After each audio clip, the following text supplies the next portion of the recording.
Putting aside our sorrow, we renewed our faith in the prophecy that other rings would be found, and see how our faith has been rewarded. The Covenant used to be the main threat, and it was a MacGuffin in the original Halo series because the real threat was the Forerunner legacy and the Flood itself. The Forerunners have been the source of so much mystery throughout the Halo franchise. It was something that was just fascinating to us. So far it's been a lot of stumbling into their belongings. Like we found Halos. And now we found something more. We found the Prometheans. There's a degree of animalistic fierceness that maybe you didn't see in previous games. The conditions and the context are what pit a hero and antagonist against each other. For this game, we're going to get to see a lot of complexity to their civilization. From their worldview, what they're doing has to make sense. Trying to figure out ways to tell that story without interfering with the shooting aspect of it has been a really challenging thing. We've gotten glimpses of this Forerunner presence that was kind of always there, open as to whether it would ever erupt. And it did. We're trying to really take game systems and manipulate them and give them emotional coloring and context. We wanted to create something that could stand alone and be an enemy that is just as challenging, just as engaging as the Covenant has been in the past for Halo. A lot of that initial discussion was around if you had this incredibly evolved race and they were well beyond humanity, the Covenant, what would that look like?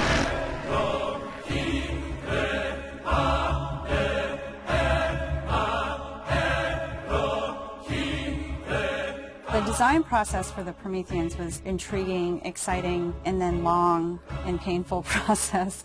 I think just because everyone was so invested in what they wanted out of them. How do you imply something strong, something vertical, something different? And how could we actually have a global logical language out of that Forerunner philosophy? Anybody who's played Halo goes, okay, Forerunners is the silvery angular stuff with blue lights across it. That's really the language kind of in a nutshell. For us, it was important to break that, but still find kind of like a mathematical organization. We had to do a very clear separation of style, shapes, colors, right from the start. I think the Knight's been through almost like 15 plus iterations of geometry. This sheet is like very traditional way of doing brainstorming. You just do silhouettes and then we take it and iterate some more and more and more. We didn't want them to look like monsters because they're not monsters. We had a version that looked very demon-y. These things on his back, they would go together and they would like flare out when the player was being spotted. We didn't want the Prometheans to look like robots because they're not robots. A version that looked very thin and spindly. We would see one as like, you know, that one looks cool, but it really doesn't convey commander of the battlefield. We had other stuff where they could clamp on and have these big, hulking, massive armors on top of them that would really change the variant look. For us, it was important to get it into something that people could relate to, which I think is always going to be a challenge when trying to take the Foreigner language and create a character. Making sure that his head stood out, that you could see it, that players had the ability to headshot it.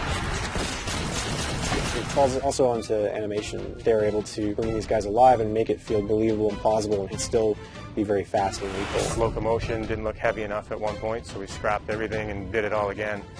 The Knight's like 12 feet tall, so if it doesn't feel heavy and menacing as it's walking around and doesn't intimidate the player, then we're not doing our job. There were not a lot of real-life elements that we could take. There are joints there, some of them are not physically connected. They're holed up with the space in between them, which is some of the features that the architecture has, which is big, massive buildings like floating, defying gravity.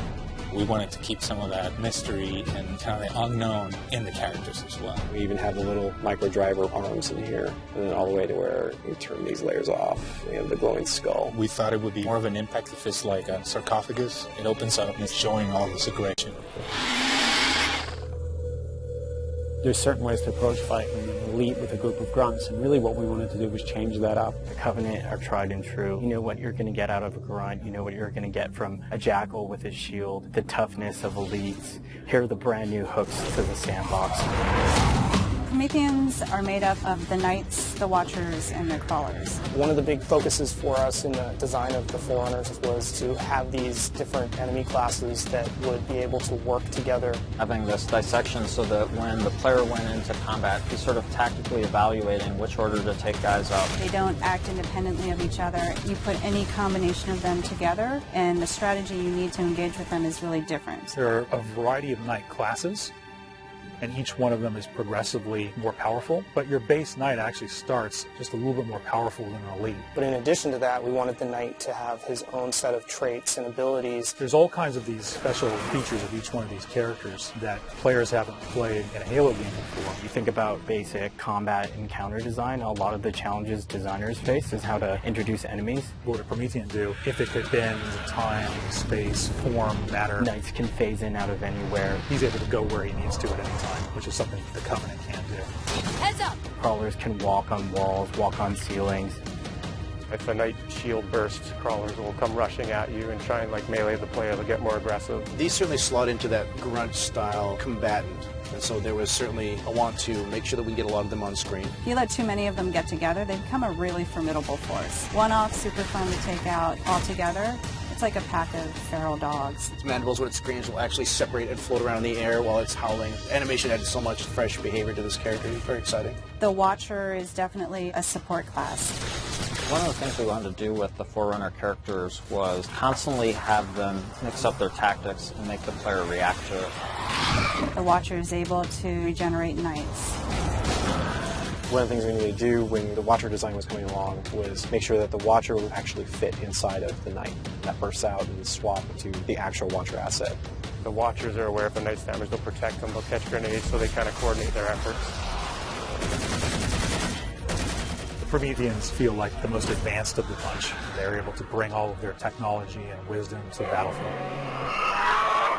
With new enemy class comes new weapon class. We literally concepted probably 200 weapons for this game before we settled on the half a dozen that went in.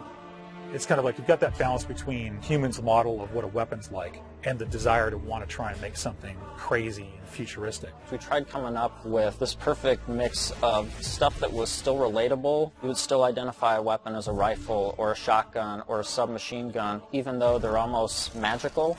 The Forerunner Scattershot was probably the first one where we really nailed the design on it. Everybody loves the hinge action shotgun, so we tried doing something like that so that the reload animation would be to cock it up and the front half would smash together. Every time you pick up a Forerunner weapon, it forms in your hand. So that sort of kicked off the component of having these guns form around the player. So there's that moment of like, oh, what is this gun? What does it do? And then when it comes into shape, it's kind of immediately identifiable. What makes the Forerunner weapons distinct is that usually they have dual purpose. So for instance, from the bolt pistol, you can charge it up and have something that's equivalent to almost like a shotgun blast. In the case of the light rifle, we actually experimented with doing dual firing modes. We tried to make it so that it was the best of both worlds with a BR and a DMR. It works like the battle rifle when you're not scoped. That has a little spread, has 3-shot burst, and it works like the DMR when you're scoped. So it's like a mini sniper rifle in a way. It actually changes to a different firing mode where the projectiles are stronger. One of the big things that we really focused on for them was making sure that the weapon doesn't just feel like a chunk of metal, but that it actually has glowing energy that's flowing through the gun, going down the barrel, so that everything is very full of life. The moment where all the Promethean effects really started to click the most was when we started showing the dissolve whenever you kill a knight. That was really when we started to feel, yes, this is something cool, this is something unique, and something that we haven't really seen before. This is an early prototype of the Knight E-Res. As the sphere expands, you see the particles are birthed, and everything in the red region you see will be the crack and the erode. When you shoot and kill the knight, the actual point on the body where you did the damage is where the dissolve starts. So if you shoot from his foot, he will de-res from the point of his foot up. The end result, when we blow up a knight, they dissolve, proving that the technology works.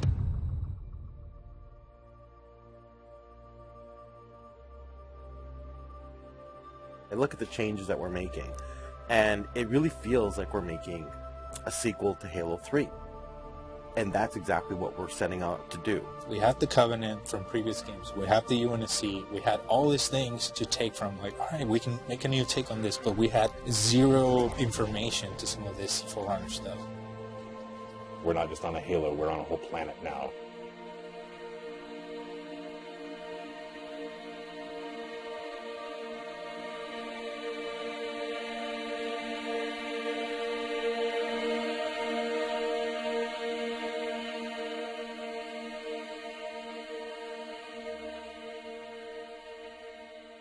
We're not just threatening one corner of the galaxy, we're threatening everything. We're listening to the fan feedback. We're incrementally evolving different aspects of the game design, but there's nothing really revolutionary. And I think that's important, because I think really good design is evolutionary, not revolutionary. And I think at some points we got in our heads with this game that we're just going to make another Halo. I don't think that's what people want. They may think they want that, but what they really want is something that speaks to the things that they love, but then provides them with something new.